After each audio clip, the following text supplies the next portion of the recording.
Hi കൂട്ടുകാരെ, പുതിയൊരു വീഡിയോയിലേക്ക് എല്ലാവർക്കും സ്വാഗതം.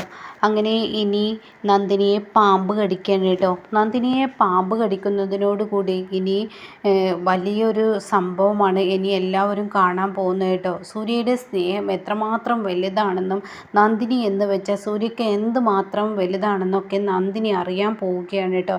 മനസ്സിൽ തട്ടി ആ സ്നേഹം തന്നെയാണ് സൂര്യക്ക് എന്നുള്ള സത്യം നന്ദിനിയും നന്ദിനിയുടെ വീട്ടുകാരും അറിയാണ്.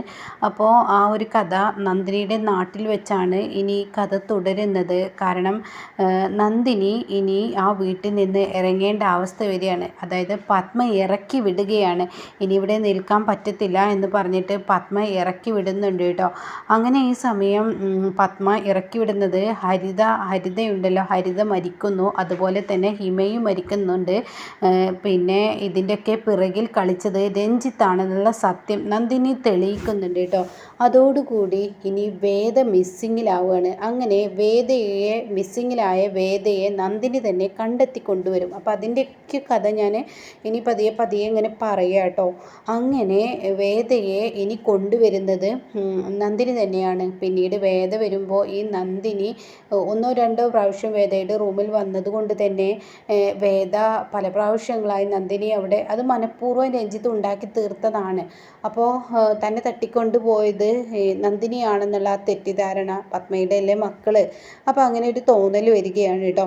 അങ്ങനെ പത്മ പറയാണ്, എൻ്റെ മകളെ തട്ടിക്കൊണ്ടു പോയത് ഈ നിൽക്കുന്ന വൃത്തികെട്ടവളാണെന്നൊക്കെ പറഞ്ഞ് പത്മ സംസാരം തുടരുമ്പോൾ സൂര്യ പറയാണ്, എൻ്റെ ഭാര്യയുടെ നിരപരാധിത്വം ഞാൻ തെളിയിക്കും. ഇപ്പോൾ അവൾക്കെതിരെ എല്ലാ തെളിവുകളുമാണെങ്കിൽ ആ തെളിവുകളെല്ലാം മാറ്റി നിങ്ങൾക്ക് മുന്നിൽ തന്നെ ഞാൻ സത്യം തെളിയിക്കും. അതുകൊണ്ട് ഞാൻ ഈ വീട്ടിൽ നിൽക്കത്തില്ല. അപ്പോൾ നിൽക്കത്തില്ല എന്നല്ല, പത്മ പറയാണ്, ഇവൾ ഈ വീട്ടിൽ നിൽക്കാൻ പാടില്ല എന്ന് പത്മ പറയാൻ കേട്ടോ. ആ വാക്കുകൾക്ക് മുന്നിൽ തനിക്കൊന്നും പറയാൻ പറ്റത്തില്ല. അപ്പോൾ സൂര്യ എൻ്റെ ഭാര്യയെ ഈ വീട്ടിലല്ലാതെ വേറെ എവിടെയാണ് നിൽക്കേണ്ടതെന്ന് ചോദിക്കുന്നു. ആ ചോദ്യത്തിന് മുന്നിൽ അതെനിക്കറിയില്ല, ഇവൾ ഇവിടെ നിൽക്കാൻ പാടില്ല. നിൻ്റെ ഭാര്യയാണെങ്കിൽ ആരാണെങ്കിലും ശരി, എൻ്റെ മകളുടെ മാനസികാവസ്ഥ അതെനിക്ക് പറഞ്ഞാൽ മനസ്സിലാവില്ല. അത് നീ മനസ്സിലാക്കണമെങ്കിൽ നീ ഒരു അമ്മയാവണടാ. അത് നിനക്ക് പറഞ്ഞാൽ അപ്പോഴേ മനസ്സിലാവത്തുള്ളൂ.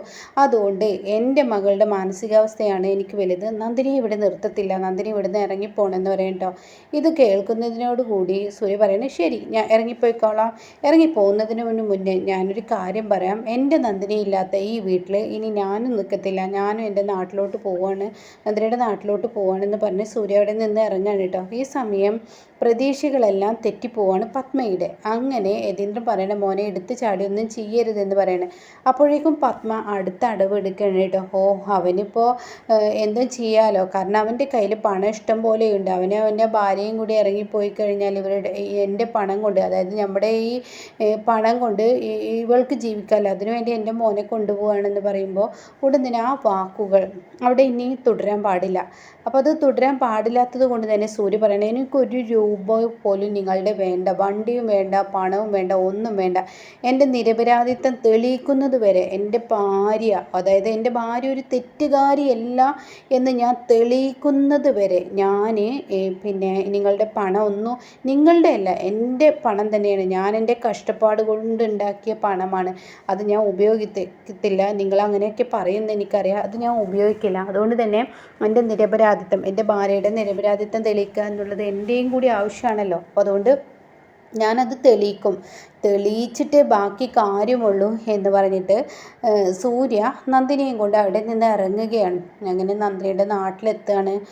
താനൂരമ്മയുടെ നാട്ടിലെത്തുമ്പോൾ അതിൻ്റേതായ ബുദ്ധിമുട്ടുകൾ വന്നു തുടങ്ങുകയാണ്. കാരണം നന്ദിനി സൂര്യ ജീവിച്ചത് ഒരുപാട് ആർഭാടത്തോടു കൂടിയാണല്ലോ നന്ദിനി ജീവിച്ചത് ഉള്ളതുകൊണ്ടും, അതുപോലെ സുദേവൻ്റെ പണം കൊണ്ടും ജീവിക്കുന്നവർക്ക് അത്ര അങ്ങ് വലിയ സമ്പാദ്യമൊന്നും ഇല്ലാത്തത് കൊണ്ട് തന്നെ ദാരിദ്ര്യം മുന്നിൽ കാണുന്നുണ്ടല്ലോ. അപ്പോൾ തൻ്റെ അച്ഛന് ഇതിനിടയ്ക്ക് കയ്യും കാലും കുഴച്ചിലും പല അസുഖങ്ങളായിട്ട് കാണുന്നത് കൊണ്ട് തന്നെ നന്ദിനി ഒരു തീരുമാനമെടുക്കുകയാണ്. എൻ്റെ അച്ഛന് സുഖമില്ല, അതുകൊണ്ട് ഞാനും കൂടി പണിക്ക് പോവാന്ന്. അപ്പോൾ നന്ദിനി ആദ്യം പോകുന്നത് ഇങ്ങനെ എന്നും തെങ്ങുംതോപ്പിൽ അവിടെ തേങ്ങ പെറുക്കാനും അങ്ങനെയുള്ള കാര്യങ്ങൾക്കായിരിക്കട്ടെ. പക്ഷേ അങ്ങനെയുള്ള കാര്യങ്ങൾക്ക് പോകുമ്പോൾ അവിടെ ഒരു വില്ലൻ ഉണ്ടല്ലോ. അവനാണെങ്കിലോ നന്ദിനിയെ ഒരുപാട് ബുദ്ധിമുട്ടിക്കുകയാണ്. കാരണം ആ പേര് ഞാൻ മറന്നു പോയിട്ടോ. ആ നാട്ടിലെ ഒരാളുണ്ടല്ലോ, അപ്പോൾ അയാൾ ഒരുപാട് ബുദ്ധിമുട്ടിക്കുകയാണ് കേട്ടോ. അപ്പോൾ അതുകൊണ്ട് തന്നെ ആ ഒരു ഇതിൽ പണി എടുക്കുന്നില്ല എന്നുള്ള തീരുമാനം എടുക്കുകയാണ്. പിന്നെ മാത്രമല്ല അത് പത്മയുടെ തോട്ടമാണല്ലോ, അപ്പോൾ അതിൽ പണിയെടുക്കുന്നില്ല എന്നുള്ള തീരുമാനം എടുക്കുകയാണ്. പിന്നീടാണെങ്കിലോ എന്തായാലും ജീവിതം മുന്നോട്ട് പോകണമല്ലോ, അപ്പോൾ എന്തെങ്കിലും ചെയ്തിട്ട് ജീവിക്കണം എന്നുള്ള തീരുമാനമായതുകൊണ്ട് തന്നെ സുദേവൻ പറയാണ്, ഞാൻ എന്തെങ്കിലും പണിക്ക് പോട്ടെ, എന്നെക്കൊണ്ട് കഴിയുന്ന പണിക്ക് പോട്ടെ എന്ന് പറഞ്ഞിട്ട് സുദേവൻ പണിക്ക് പോവുകയാണ്. അങ്ങനെ സുദേവൻ പോകുന്ന വിറക് വെട്ടുന്ന പണിക്കായിരിക്കും കേട്ടോ. അപ്പോൾ നല്ല വെയിലത്ത്, പൊരിഞ്ഞ വെയിലത്ത് വിറക് വെട്ടുന്ന പണിയാണ്. അങ്ങനെ സുദേവൻ ഭക്ഷണം കൊണ്ടുപോകാതെയായിരിക്കും സുദേവൻ പോയിട്ടുണ്ടാവുക. ആ സമയം സുദേവനാണെങ്കിലോ ഭക്ഷണം കൊണ്ടുകൊടുക്കാൻ നന്ദിനിയുടെ അനിയത്തിയും സൂര്യയും കൂടി വരികയാണ്. അവർ സൈക്കിളിൽ വരികയാണ്. ആ സമയം കാണാൻ നല്ല പൊരിഞ്ഞ വെയിലത്ത് പണിയെടുക്കുന്ന സമയത്ത് സുദേവൻ അവിടെ തലചുറ്റി വീഴുന്നത്. ഇത് കണ്ടിട്ടാണ് കേട്ടോ സൂര്യ എത്തുന്നത്. ഇത് കാണുന്ന സൂര്യക്ക് സഹിക്കില്ല. സൂര്യ ആണെങ്കിലോ ഓടി വന്ന് സുദേവനെ രക്ഷിച്ചെടുക്കുകയാണ് കേട്ടോ. സുദേവനെ അവിടെ നിന്ന് മാറ്റി നിർത്തി, ഞാൻ വെട്ടിത്തരാം, എത്ര രൂപയാണ് കിട്ടുന്നത് ഞാൻ വെട്ടിത്തരാം എന്ന് പറഞ്ഞ് താൻ ചെയ്ത് ശീലമില്ലാത്ത ഈ പണിയായതുകൊണ്ട് തന്നെ സൂര്യയുടെ കൈയൊക്കെ നന്നായി പൊട്ടുകയാണ്.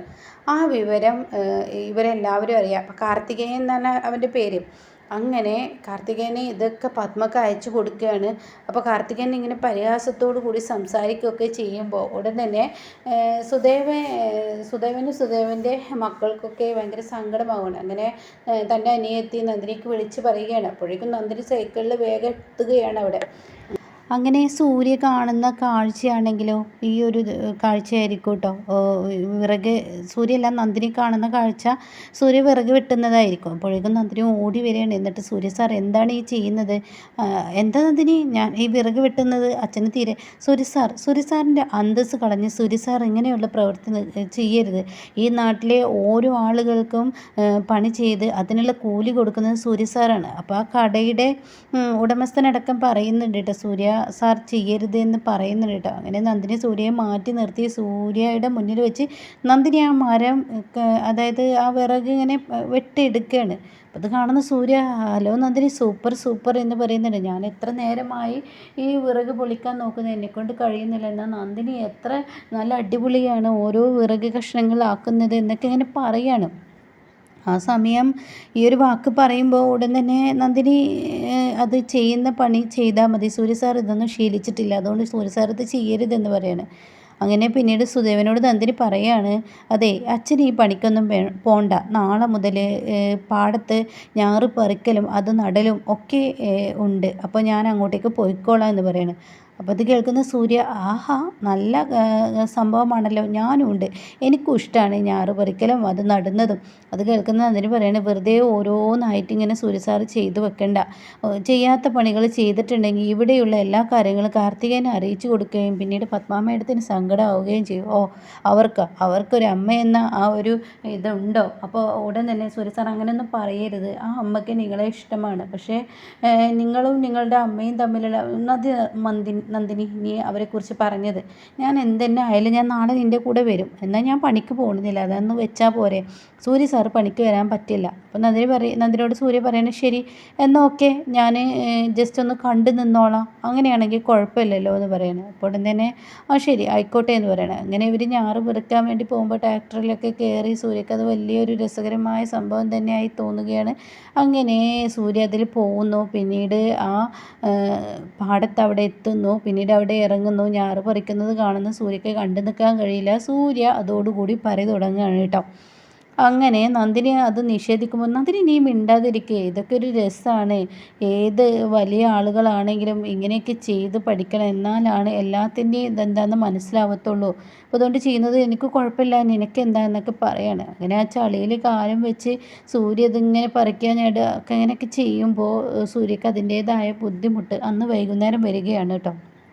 അങ്ങനെ സൂര്യയാണെങ്കിലോ വൈകിട്ട് ഉറങ്ങാൻ കഴിയുന്നില്ല. സൂര്യക്ക് കാലൊക്കെ വെള്ളത്തിൽ നിന്നതുകൊണ്ട് തന്നെ കാലൊക്കെ ആകെ ചീഞ്ഞിരിക്കുന്നു, കാലിനൊക്കെ മുറിവ് സംഭവിച്ചിരിക്കുന്നു, കാലിന് അതിൻ്റേതായ വേദനയും കൂടുന്നു, സഹിക്കാനാവാത്ത അത്രയും വേദനയോട് കൂടിയിട്ട് ബുദ്ധിമുട്ടുകയാണ് കേട്ടോ. അങ്ങനെ സൂര്യയാണെങ്കിലോ ഈ ഒരു വേദനയോട് കൂടി ബുദ്ധിമുട്ടുന്നത് കാണുമ്പോൾ നന്ദിനി പറയണം, ഇതാണ് ഞാൻ പറഞ്ഞത്, ശീലമില്ലാത്ത ഓരോ കാര്യങ്ങൾ ചെയ്യരുതെന്ന്. അതുകൊണ്ട് നാളെ മുതൽ സൂര്യ സാറ് വരേണ്ട. അത് പറ്റില്ല നന്ദിനി, നാളെയും ഞാൻ വരും. എന്തിനാണാവോ? നാളെയും ഈ കാല് വെച്ച് ചെയ്യാനാണോ? എങ്കിൽ ആ കാലിന് എന്തെങ്കിലും സംഭവിക്കും. അപ്പോൾ അതുകൊണ്ട് സൂര്യ പറയണേ ഞാൻ നാളെ വരും, പക്ഷെ ഞാൻ നിൻ്റെ കൂടെ പറിക്കാൻ നിൽക്കില്ല, നീ ഇല്ലാതെ എനിക്ക് പറ്റത്തില്ല, നിന്നെ ഒരു മിനിറ്റ് പോലും കാണാതിരിക്കാൻ പറ്റത്തില്ല. അപ്പോൾ അതുകൊണ്ട് ഞാൻ പാടത്തേക്ക് ഇറങ്ങില്ല, വയലിലോട്ട് ഇറങ്ങില്ല, ഞാൻ എന്തായാലും നിന്ന് കണ്ടോളാം എന്ന് പറയാണ്. അപ്പോൾ ഉറപ്പാണോ എന്ന് ചോദിക്കുമ്പോൾ ഉറപ്പാണ് നന്ദിനി എന്ന് പറയാണ്. അങ്ങനെ ഇവർ രണ്ടുപേരും കൂടിയിട്ട് പിറ്റേ ദിവസവും ഇതേ പണിക്ക് ഇറങ്ങുകയാണ്. അങ്ങനെ ഈ ഒരു പണിക്ക് ഇറങ്ങുകയാണ്, അവിടെ ചെല്ലുകയാണ്. അങ്ങനെ നന്ദിനി ഇങ്ങനെ ഞാറ് പറിച്ചു തുടങ്ങുകയാണ്. ഇതേ സമയം സൂര്യ ആണെങ്കിലോ തൻ്റെ തലയിൽ ഒരു ചെറിയൊരു തൊപ്പിയൊക്കെ വെച്ചതിന് ശേഷം സൂര്യ ഓരോ നെല്ലിൻ്റെ ഓരോ ഇലകളും പൊട്ടിച്ച് അതിങ്ങനെ ഊതി പറപ്പിക്കുകയൊക്കെ ചെയ്യാണ് കേട്ടോ. അപ്പോൾ അത് കാണുന്ന നന്ദിനിയുടെ ഒരു കൂട്ടുകാരി പറയാണ്, നിൻ്റെ ഭർത്താവ് കാട്ടുന്നത് കണ്ടാൽ ഒരു കുട്ടികളുടെ സ്വഭാവം പോലെ, എന്താണ് ആ കാണിക്കുന്നതെന്ന് പറയാണ്. അപ്പോൾ ഉടൻ തന്നെ നന്ദിനി സൂര്യ സാർ എന്ന് പറഞ്ഞ് വിളിക്കുകയാണ്. അപ്പോൾ നന്ദിനി എനിക്ക് വല്ലാതെ ബോറടിക്കുന്നു, അതുകൊണ്ടാണ് ഞാൻ ഇങ്ങനെയൊക്കെ ചെയ്യുന്നത്. ഓ ഇത് കഴിയാറായി, എൻ്റെ ഇപ്പം കഴിയുമെന്ന് പറയാണ്. അങ്ങനെ ഓ ആയിക്കോട്ടെ നന്ദിനി, ഞാൻ ഇവിടെ ഇരിക്കാം, ഞാൻ സഹായിക്കണമെന്ന് ചോദിക്കും. അപ്പോൾ സൂര്യയോട് നന്ദിനി പറയുന്നത് വേണ്ട, സൂര്യ സാർ അവിടെ ഇരുന്നാൽ മതി. ഓ ആയിക്കോട്ടെ എന്ന് പറഞ്ഞ് സൂര്യ വീണ്ടും ബോറടിച്ചതിങ്ങനെ ചെയ്യുന്ന സമയത്ത് നന്ദിനി അയ്യോ എന്നെന്ത് കടിച്ചു എന്ന് പറഞ്ഞിട്ട് അലറുകയാണ് കേട്ടോ. അപ്പോൾ നന്ദിനിയുടെ ഒരു സൈഡിൽ സൂര്യയോട് സംസാരിക്കുന്ന സമയത്ത് നന്ദിനിയുടെ ഒരു സൈഡിലൂടെ പാമ്പ് വരുന്നുണ്ട്. അതിങ്ങനെ കരയിൽ നിൽക്കുന്ന സമയത്തായിരിക്കും അപ്പോൾ ഒരു പാമ്പ് വന്ന് നന്ദിനിയെ കടിച്ച് ആ പാമ്പ് തിരിച്ചു പോകുന്നുണ്ട്. അപ്പോഴേക്കും നന്ദിനി വേദന കൊണ്ട് കരഞ്ഞു പൊളയുകയാണ്. അപ്പോൾ തൊട്ടടുത്തുള്ള പെണ്ണുങ്ങളൊക്കെ ഓടി വരികയാണ്. ആ സ്ത്രീകളൊക്കെ ഓടി വന്ന് നന്ദിനിയുടെ കാലിൽ നോക്കുമ്പോൾ 2 കൊത്തിയ അടയാളം കാണുകയാണ്. ഇതേ സമയം അയ്യോ ഇതെന്താ ഇത്, എന്തോ കടിച്ചിട്ടുണ്ടല്ലോ നന്ദിനി, ചോരത്തുള്ളികൾ കാണുന്നുണ്ടെന്ന് പറഞ്ഞിട്ട് അതിലൊരു സ്ത്രീ തിരിഞ്ഞു നോക്കുമ്പോൾ ഒരു പാമ്പ് കാണാം അങ്ങനെ എഴഞ്ഞു പോകുന്നു കേട്ടോ. ഇത് കാണുന്നതിനോട് കൂടി അയ്യോ നന്ദിനിയെ പാമ്പ് കടിച്ചിരിക്കുന്നു എന്ന് പറയാണ്. അപ്പോഴേക്കും അവർ പറയണത് അത് മൂർഖനാണെന്ന്, അങ്ങനെയൊക്കെ പാമ്പിൻ്റെ പേരൊക്കെ പറഞ്ഞു തുടങ്ങുകയാണ്. അപ്പോഴേക്കും സൂര്യ ഓടി വരികയാണ്. സൂര്യയുടെ കാല് കൊണ്ട് തീരെ വയ്യ, കാലൊക്കെ മുറിഞ്ഞിട്ട് ആ ഒരുമാതിരി ആയിട്ടുണ്ട്, ചളിയിൽ നിന്ന് ആ ഒരു ഇതായിട്ടുണ്ട്. അങ്ങനെ ഓടി വരികയാണ് കേട്ടോ. അങ്ങനെ ഓടി വന്ന് സൂര്യ പിന്നെ ആ ഒരു നന്ദിനിയുടെ അടുത്തോട്ട് വരിക. നന്ദിനി എന്താന്ന് പറയുമ്പോൾ അവർ പറയണ നന്ദിനിയെ പാമ്പ് കടിച്ചിരിക്കുന്നതെന്ന് പറയണേ. അയ്യോ ഇനി എന്താ ചെയ്യുക, ഇവിടെ ഹോസ്പിറ്റൽ, അയ്യോ കിലോമീറ്ററുകളോളം ഓടണം, അവിടെയാണ് ഹോസ്പിറ്റൽ, പക്ഷേ നന്ദിനി നടക്കാൻ പാടില്ല, നന്ദിനി നടന്നു കഴിഞ്ഞാൽ തീർച്ചയായും നന്ദിനിക്ക് പിന്നെ മരണം ഉറപ്പായിരിക്കും, അയ്യോ എൻ്റെ നന്ദിനിക്കൊന്നും പറ്റാൻ പാടില്ല എന്ന് പറഞ്ഞിട്ട് അപ്പോഴേക്കും അവർ പറയണേ നമുക്ക് ഒരു തോർത്ത് കൊണ്ട് മേലോട്ട് രക്തം കയറാതിരിക്കാൻ നമുക്ക് വരിഞ്ഞ് കെട്ടാമെന്ന് പറയണം. അങ്ങനെ കടിച്ചതിനെ കുറച്ച് മുകളിലായിട്ട് അത് ഇറുക്കി കെട്ടുന്നുണ്ട് കേട്ടോ. അങ്ങനെ ഈ ഒരു ഇറുക്കി കെട്ടുന്നതിനോട് കൂടിയിട്ട് ഇവർ പറയാണ് ഇനി ഒരു വണ്ടി കിട്ടുമെന്ന് നോക്കാം, പക്ഷേ ഇവിടെ നിന്നും വണ്ടി കിട്ടില്ല, അയ്യോ നന്ദിനിയുടെ കാര്യം ഇനി എന്താവും എന്ന് പറയുമ്പോൾ സൂര്യ പറയണേ നന്ദിനിയുടെ കാര്യം ഒന്നും ആവില്ല, നന്ദിനിയെ ഹോസ്പിറ്റലിലോട്ട് ഞാൻ എത്തിക്കുമെന്ന് പറഞ്ഞിട്ട് നന്ദിനിയുടെ കൈകളിൽ കോരിയെടുക്കുക. അപ്പോഴേക്കും നന്ദിനിയുടെ ബോധം പോയിരിക്കുന്നു. കൈകളിൽ കോരിയെടുത്ത് സൂര്യ ആ റോഡ് മുഴുവൻ ഓടുകയാണ് കേട്ടോ. ഇത് കാണുന്നവരൊക്കെ ആകെ അത്ഭുതപ്പെട്ടു പോവാണ്. ഇവരെ പിറകെ വരുന്നുണ്ട്, ഇത്രയും വെയിറ്റും കാലിനടിയിൽ മുറിവൊക്കെയുള്ള ഒരാളാണ് ഇത് ചെയ്യുന്നത് എന്ന് പോലും നോക്കാതെ അങ്ങനെ ഇങ്ങനെ ഓടുകയാണ് കേട്ടോ. അങ്ങനെ ഇതൊക്കെ നന്ദിനിയെ എടുത്ത് ഓടുമ്പോൾ ഇവരെല്ലാവരും അത്ഭുതത്തോടു കൂടി നിൽക്കുകയാണ്. അങ്ങനെ ഇവർ വഴി പറഞ്ഞു കൊടുക്കുകയാണ്, ഗവൺമെൻറ് ഹോസ്പിറ്റലിൽ എത്തിക്കുകയാണ്. അങ്ങനെ നന്ദിനിയെ അവിടെ എത്തിച്ച് ഡോക്ടർ ചോദിക്കും എന്താണ് പാമ്പ് കടിച്ചതാണെന്ന് പറയുമ്പോൾ അതിൻ്റേതായ ട്രീറ്റ്മെൻറ്റ് തുടങ്ങുകയാണ്. അങ്ങനെ നന്ദിനിയെ ജീവിതത്തിലോട്ട് വീണ്ടും ഡോക്ടർ കൊണ്ടുവരികയാണ് കേട്ടോ. അങ്ങനെ സൂര്യയോട് വന്നിട്ട് പറയണം. അപ്പോഴേക്കും നന്ദിനിയുടെ അച്ഛനും എല്ലാവരും ഓടിയെത്തണം. അയ്യോ എൻ്റെ കുഞ്ഞെന്ന് പറഞ്ഞാൽ അവർ കരയുന്നുണ്ട്. അപ്പോൾ ഉടൻ തന്നെ സുധേവനോട് പറയണ്ട അങ്കിൾ കരയില്ല നന്ദിനിക്ക് യാതൊരു ആപത്തും വരില്ല എന്ന് പറയുമ്പോൾ ഡോക്ടർ കടന്നു വരുന്ന കേട്ടോ. അപ്പോൾ ഡോക്ടർ വന്നിട്ട് പറയാണ് നന്ദിനിക്ക് കുഴപ്പമില്ല, വിഷം ദേഹത്ത് നിന്ന് എടുത്തിരിക്കുന്നു, ഇനി പേടിക്കാനൊന്നുമില്ല, 1-2 മണിക്കൂർ കഴിഞ്ഞാൽ അവൾ കണ്ണ് തുറക്കും, എന്തായാലും നിങ്ങളുടെ കഴിവ് കൊണ്ടാണ് ആ കുട്ടി ജീവിതത്തിലോട്ട് വീണ്ടും വന്നത്, ഒരടി നടക്കുക പോലും ചെയ്യാതെ വേണ്ടതുപോലെ തന്നെ ആ തുണി വെച്ച് കെട്ടിയത് കൊണ്ട് രക്തത്തിൽ കലരാതെയും അങ്ങനെയൊക്കെ ചെയ്തത് കൊണ്ട് ആ കുട്ടിയുടെ ജീവൻ കിട്ടി, എന്തായാലും ആ വഴിയൊന്നും ഒരു വണ്ടി പോലും ഇല്ലാത്ത ആ ഒരു വഴിയാണ്, അവിടെ നിന്ന് ഇത്രയും ദൂരം എടുത്തു വന്ന് നിങ്ങളോട് പറയാനില്ലെന്ന് പറയുമ്പോൾ ഉടൻ തന്നെ ഇവരെല്ലാവരും പറയാണ് അതേ പറയാനില്ല, ഞങ്ങളുടെ കൺകണ്ട ദൈവമാണ് എന്ന് പറയണം. അപ്പോഴേക്കും സുദൈവം പറയാണ് എൻ്റെ മോളെ രക്ഷിച്ച ദൈവമാണ്, എൻ്റെ ദൈവത്തിൻ്റെ കാൽ തൊട്ട് എനിക്ക് വന്ദിക്കണം എന്നൊക്കെ ഇങ്ങനെ പറയുമ്പോൾ സൂര്യ പറയണേ എന്തൊക്കെയാണ് നിങ്ങൾ പറയുന്നത്, എന്തിനാണ് എൻ്റെ കാൽ തൊടുന്നത്, എൻ്റെ ഭാര്യയുടെ ജീവൻ രക്ഷിക്കുക എന്നുള്ളത് എൻ്റെ ഉത്തരവാദിത്തമല്ലേ മോനെ, എന്നാലും നീ ഇത്രമാത്രം എൻ്റെ മോളെ, അതെ എനിക്ക് നന്ദിനി ഇല്ലാതെ ജീവിക്കാൻ കഴിയില്ല. നന്ദിനി ഓരോ ദിവസവും രസകരമായ സംഭവങ്ങളാണ് എന്നിലോട്ട് കാണിച്ചു തരുന്നത്. അവളുടെ ഓരോ പ്രവൃത്തിയും എന്നെപ്പോലെ അത്ഭുതപ്പെടുത്തിക്കൊണ്ടിരിക്കുകയാണ്. ഇത്രയും പഠിപ്പ് വിവരമുള്ള എനിക്ക് പോലും അറിയാത്ത കാര്യങ്ങളാണ് നന്ദിനി എന്നെയും എൻ്റെ കുടുംബത്തെയും പഠിപ്പിച്ചും കൊണ്ടിരിക്കുന്നത്. അതുകൊണ്ട് പറയാൻ വാക്കുകളില്ല എന്ന് പറയാം കേട്ടോ. അപ്പോൾ ഇങ്ങനെയൊക്കെ ഒരു എപ്പിസോഡാണ് ഇനി വരുന്നത്.